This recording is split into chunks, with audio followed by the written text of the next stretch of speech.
Thank you for joining me. My name is Timothy. Today is February 14th. We're talking about a Pisces new moon and a Venus-Neptune conjunction. And what's that? Is that not good enough? Well,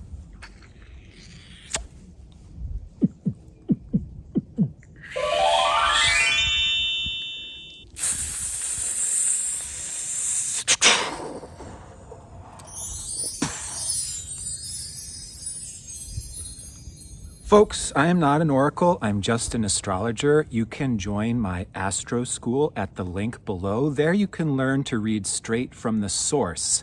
You don't just have to take my word for it. Yes, time is about to get exciting, more than exciting, and then more exciting still.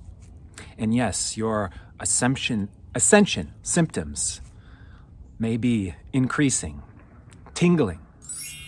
But we want to say much more than just that. We want to actually get into the dynamics, break them apart best we can, and understand what is cooking these weeks. For that, we turn to the planets and zodiac. First, a bird's eye view summary. We've got Jupiter coming into a conjunction with Chiron in Aries these months. And this is going to bring a growing revolution, time to take a stand. It's a fight for newness. It's an initiation of the warrior. We're going to talk about healing of sexuality, but this is an increasing uprising happening collectively. Simultaneously, the moon's nodes are completing their transit of the Taurus-Scorpio polarity in the next several months. And as they do so, they square Pluto, who is completing his transit of Capricorn and moving into Aquarius next month of March. Now, as the moon's nodes tighten into that square to Pluto, now through summertime, there's going to be an increasing reverberation back and forth between the moon's nodes. It's like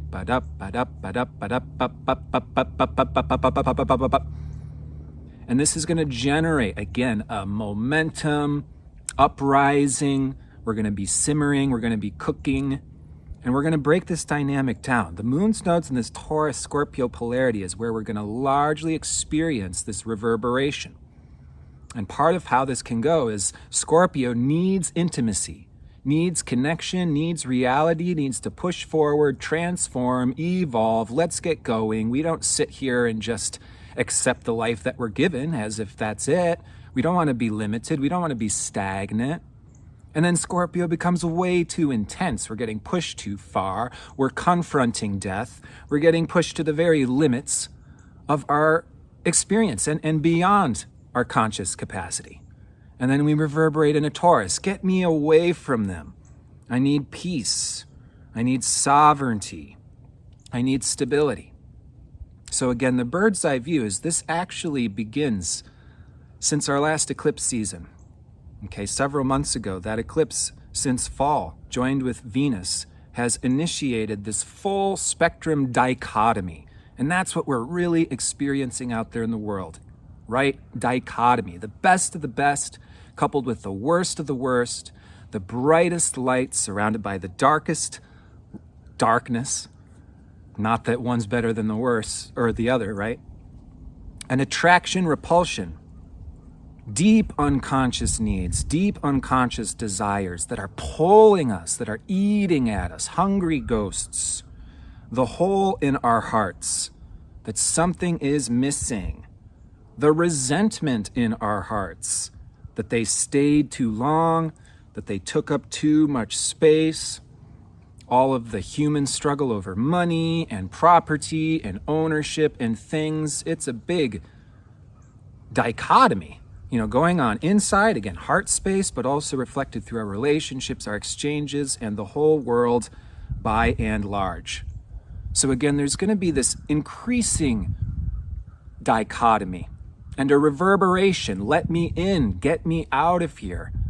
And this is going to continue even through this next month. The new moon in Pisces on the 20th is going to kick off Pisces season. But that same day, Venus goes into Aries and is going to join Jupiter and join Chiron towards the end of this month. And we see this dichotomy again for the need for freedom, as much as we can also be dreaming and weaving and interconnecting with the world out there by and large. This networking is going on, especially this next week. The Sun joins Saturn Thursday, February 16th. This is time to walk our talk. It's time to build it. It's time to create these networks. But this is time to walk our talk. For those who have Saturn transits, it's like we're living these Saturn transits. It's time to own our truth, our capabilities, what we can be, what we can do, what we can build. It's time to make it real. Now, Mercury, meanwhile, is also in Aquarius and squaring the moon's nodes, now through the 4th week of February. Now, this can also be connected to the dynamic of what seems so scattered right now. There's so much information blowing in, blowing out. He said, she said. What's the truth?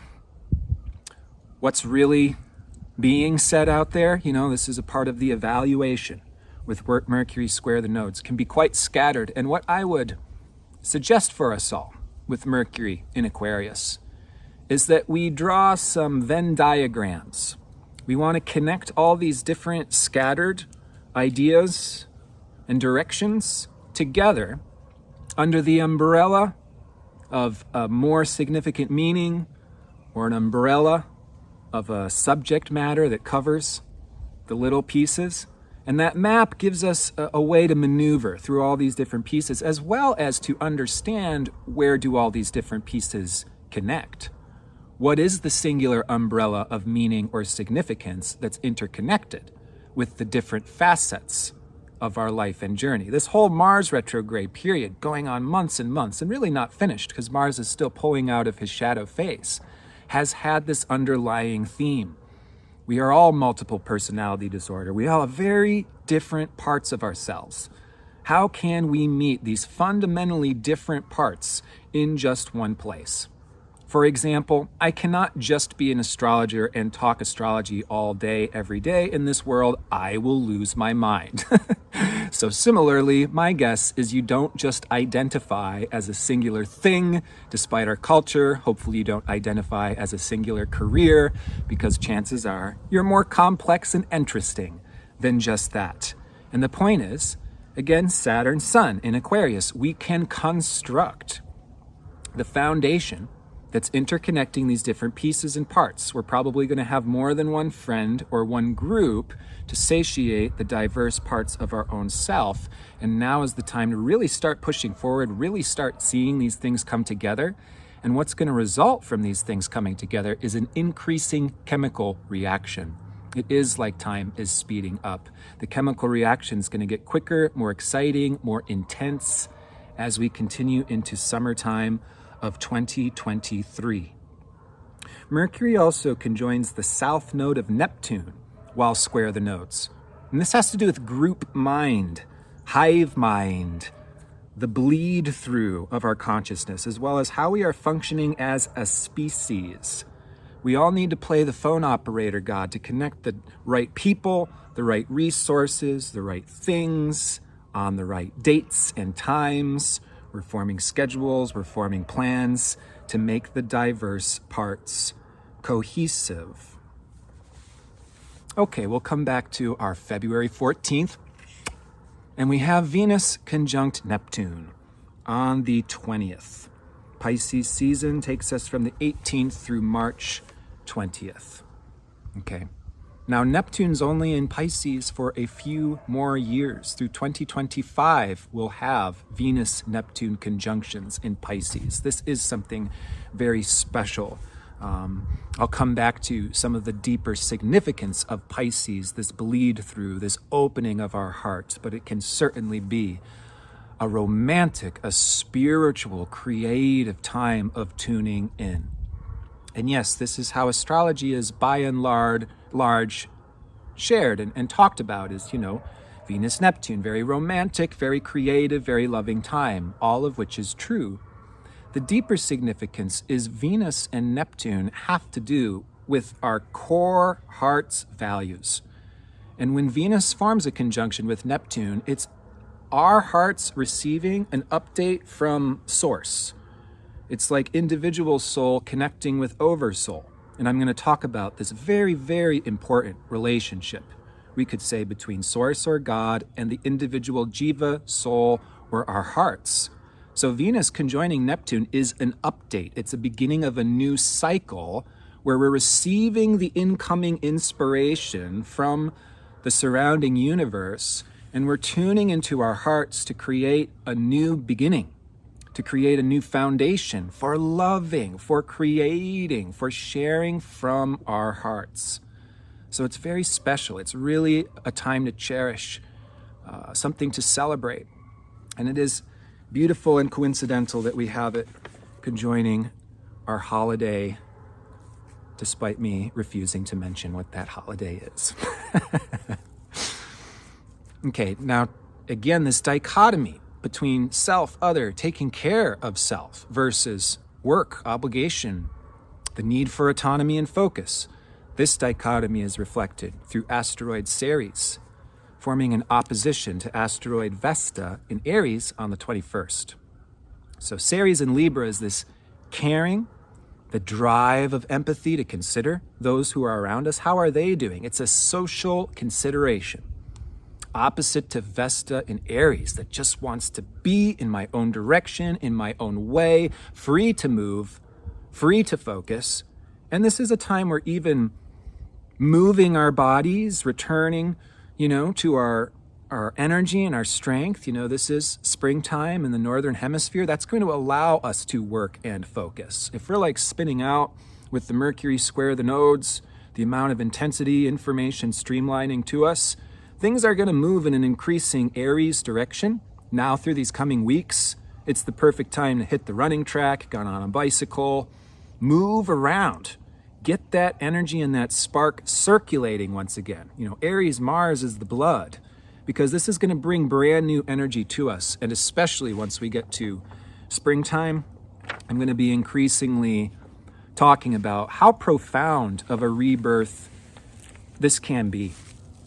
So before I even get into, Pisces and kind of spin out on Pisces a little bit, let's just zoom out once more and again talk about the whole dichotomy, because it begins end of September with a total solar eclipse in Scorpio conjunct Venus. And we have this intense messiness, as well as this theme that really takes us for 2021 through this year, especially the first half of this year. It is a death and a regeneration. This is Scorpio, Taurus polarity. As that moon's nodes forms the square tightening to Pluto, we're going to experience this dynamic again. The death, the regeneration, expansion, contraction, snake skins falling off, old identities falling off, new identities coming in, new realities being born. I mean, it has been my experience. Sometimes people are like, wow, Tim, you're so vulnerable in your videos. To be honest, I don't feel like I'm that vulnerable. I'm not actually sharing the depth of my own struggles, but I'll let you know it's been there. And I say that because I know it is also a shared experience with so many people out there in the world. I mean, this death and regeneration is no joke. I've been surprised with how close to death I've even gotten, and the loss of identity, the loss of motivation has been extreme. And I've actually required the feedback of those that know me, or those who may have been watching these videos for years, to begin remembering who I am. And that's no exaggeration. Folks say I live a dramatic life. Yeah, I'm dramatic, and also my life is dramatic. And I know it's not just my life. It's, again, a collective theme. This death scraping the bottom of the barrel of hell, our worst fears and nightmares becoming real, so we can vomit that shit out and make space for new realities to be born. This is what human beings do. You want to know a secret? This is all the principle of Venus. Yeah, we could say that Taurus, the second sign, the earth, births humanity. Gemini, the third sign. So Venus is actually the planet of humanity. And as human beings, the principle of death and regeneration is actually what governs the fundamental fabric of our very existence. From this life into so many future lifetimes, it is a reverberation between death and regeneration incessantly. So there is so much power and so much magic in this process. You know, there's no way to put it into words. We can just simply highlight and really be as amazingly compassionate and gentle and forgiving on ourselves and others as we can possibly be at this time. Because these are the times when people get pushed to the edge. When the south node of the moon went into Scorpio, one of the most predictable things is there's going to be an increase of shootings, an increase of violence, an increase of drug addiction and overdoses because humanity is struggling in the cesspool. Look at the global economic situation. Does opening our wallet and a fly come out tend to make more people calm, gentle, nice, forgiving, and compassionate, or more desperate, hungry beasts clawing at one another? These are the days, the times in which we find ourselves. And this is also where we can be radically compassionate, understanding, forgiving of ourselves and others. When we get those perfect catalysts and pushes into our beast, you could say our Mr. Hyde. And I will tell you, everybody's got a Mr. Hyde. Here's, one of my redundant things that I'm trying to land through these videos is it seems there's an overwhelming amount of fear and superstition out there around our overlords. Oh, the government, they control everything like this. Oh, these evil beings out there, they control everything about this world. Sure, there's some of that. But if you really want to look for an evil overlord, have you looked into your own heart? What I would suggest is you start there, because what I'm going to let you know is that the evil overlord is there. Sorry, I know a lot of people are not pro this way. But the point is, there's a certain level of spiritual maturity where you stop pretending that all of your past lifetimes were fanciful creatures and figures and you've only been on the good side. This is not real life. I've never seen this to be true with any human being who did not walk on water. Okay, so the point is, let's stop being so afraid of this fake evil that we're actually using as an excuse to bypass the real evil that's in ourselves. And let's also be very forgiving and accepting of what it means to be a human being, which means we're going to have a full dichotomy of potential and experience within ourselves.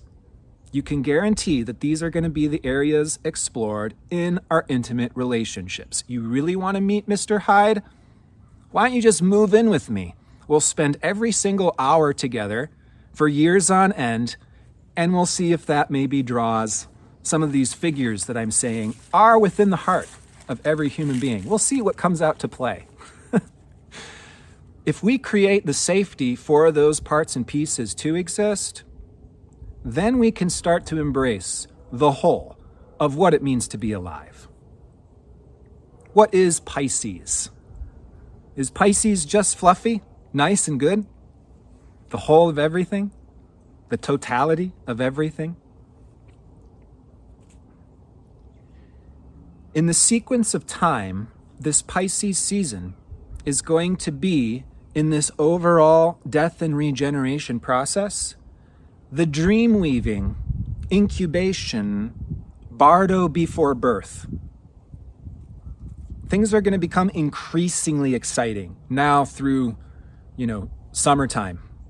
But, we're talking about April, it's already hot and it's birthing time. We may already be getting some of those birth pangs, those early signals that something new is about to completely shred us to pieces and then be really wonderful and amazing, and we'll get to experience that thing once we've gone through the process. This is Pisces time. It's about dreaming this new birth into reality before it has happened yet. And that's a creative exploration. It's not totally known. We need to keep a careful balance of that Sun-Saturn practical building with the dreaming so we don't get swept off our feet. We are making things work. And what's important for Pisces too is, again, that overall umbrella of meaning and purpose that's connecting the different facets of our life. Think about that Venus-Neptune conjunction, how significant it is to receive an update from our hearts. So that needs to be our orientation. This is the top of the pyramid right here. It's our hearts. This is real spirituality. You know, all of the dress, semantics, words, play aside, it's this. This is God. This is spirituality. Aim for here. So if we make this the top of the pyramid of our life, now we are living a life that is oriented towards ultimate purpose, ultimate meaning. And this is where Pisces becomes the best that it can be. It is an effortless release or radiation or flow or expression. It's so effortless, it's not even thought about. It is nature doing its thing without it even necessarily being conscious or aware of nature doing its thing. So all of us are the most gifted and skilled in the ways that we flow. And if we can recognize that core nature that we were born to be, that we simply flow as easily and effortlessly, there we discover the greatest gifts that we have to offer back to the world and society. That is where we find ultimate meaning. It's through the service of first discovering our individual flow, gifts, and interconnecting that with a service back to others. That is what provides ultimate fulfillment. Once we get those things lined up, that's when the magic starts to really, really happen. And this magic's possible. It's possible for you, for me, for every one of us. We can dream into being a life that is so much more purpose-driven, alive, connected to higher principles. Do you think that your experience of life may be different if you are oriented to connect with a higher principle such as truth versus scrambling in a world that doesn't honestly even know that truth exists? That may affect us in a negative or even distorting way, and that's something we're all watching out for, is it not, these days with the South Node in Scorpio? Interference, distractions, other people's bullshit coming in and clouding our own heart, values, direction. Theme of the day is also protection. How do we protect ourselves? Can we just run away from it all? No. Can we swan dive into it all? Either? No. How do we go into the underworld where there's flames and there's melting red hot metals? Well, we need some protection. We might need some heat resistant goggles, some heat resistant gloves. I highly, highly suggest you learn what you're doing before you swan dive in. And that's coming from someone who's gotten to this recognition the hard way. It's again an intimate balance here.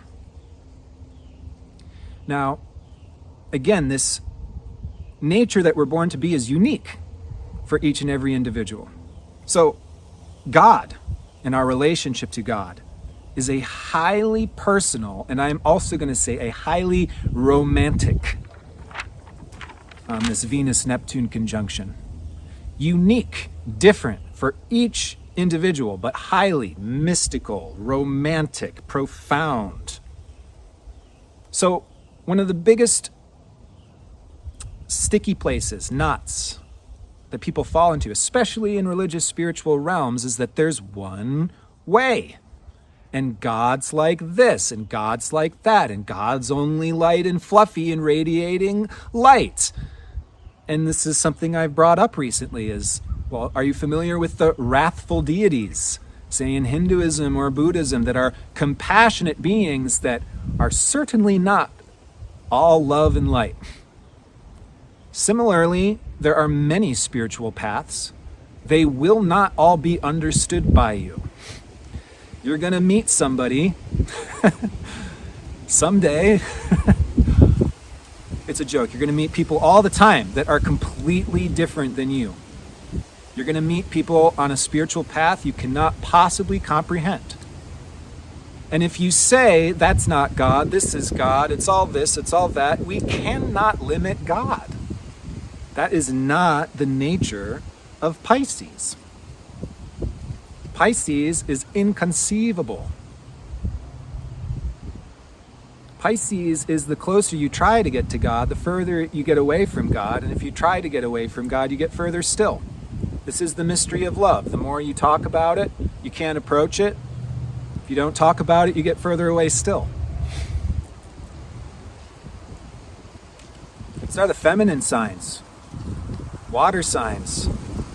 Left-hand path, feminine, total mystery. Still largely demonized by our world. The feminine is not understood. Can only be felt and experienced.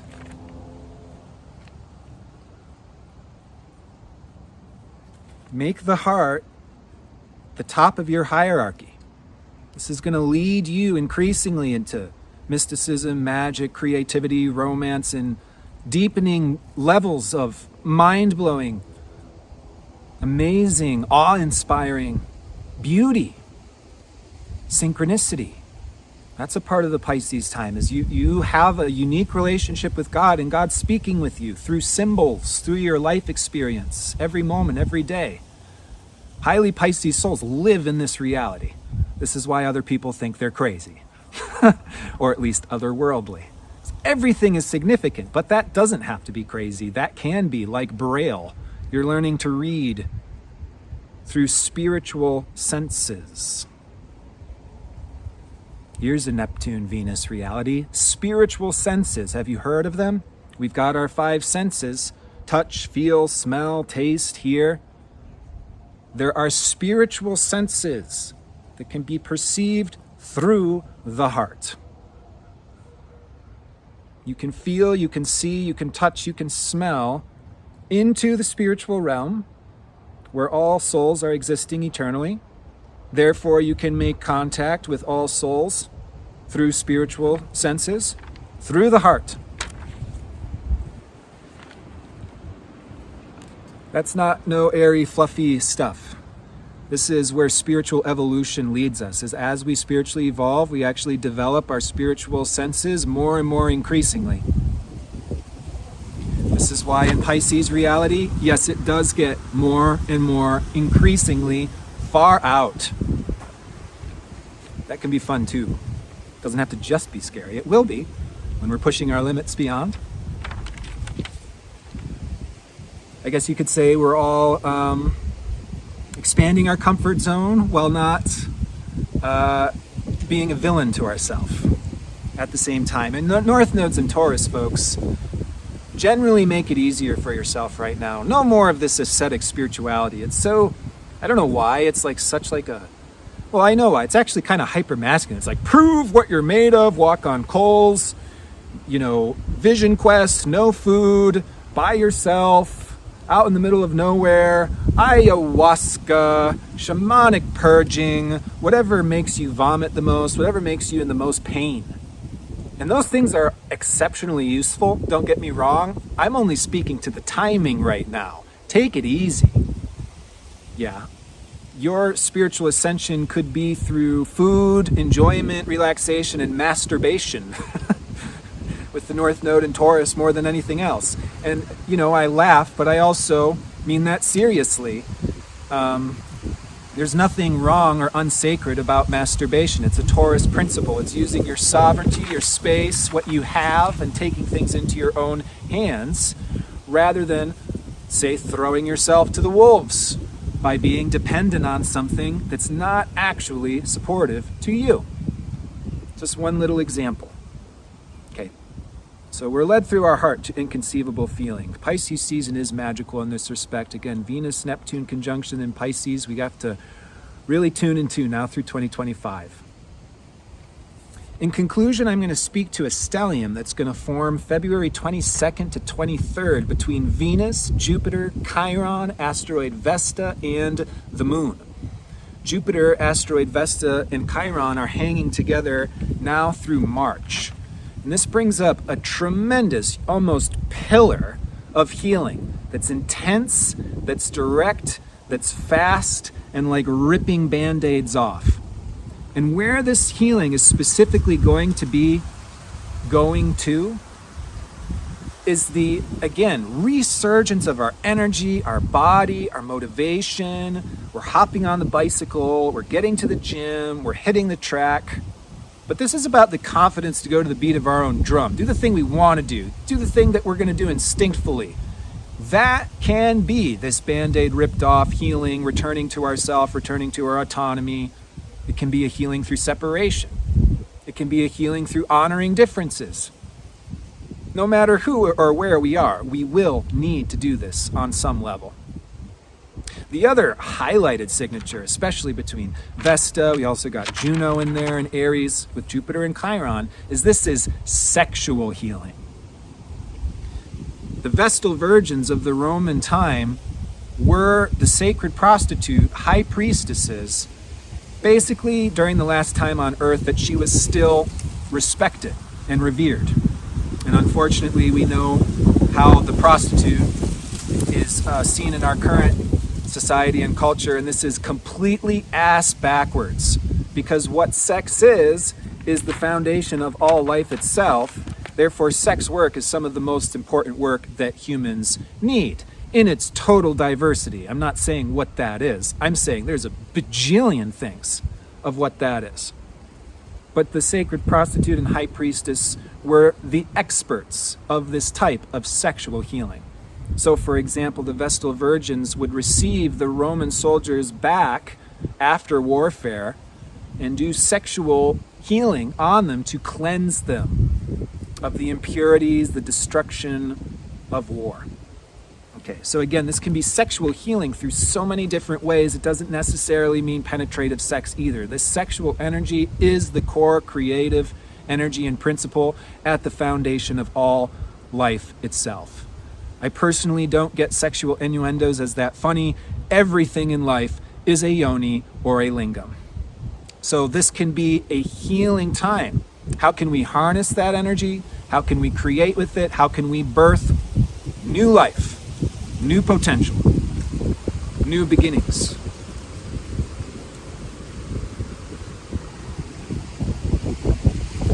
Must be the winds of change. They're really starting to pick up. I look forward to speaking to you next time. You can be in touch with me before next time at my community. There's going to be a community meeting this next weekend that's free to attend. This community meeting is for artists, creatives, inventors, healers, musicians. The community is free for all to join. We're a support group for us to do exactly what we're broadcasting here and today. I'll also have my next Q&A before the end of the month. Every month I do a live Q&A where you can bring in your birth chart and ask a specific question. I provide a monthly mini astrology reading to all who attend my Q&A session. So yes, you can get a hold of me. I will take a look at your chart in this next month. That opportunity will continue to exist for those who are interested as well. All right, looking forward to see where these winds lead us. As always, take care.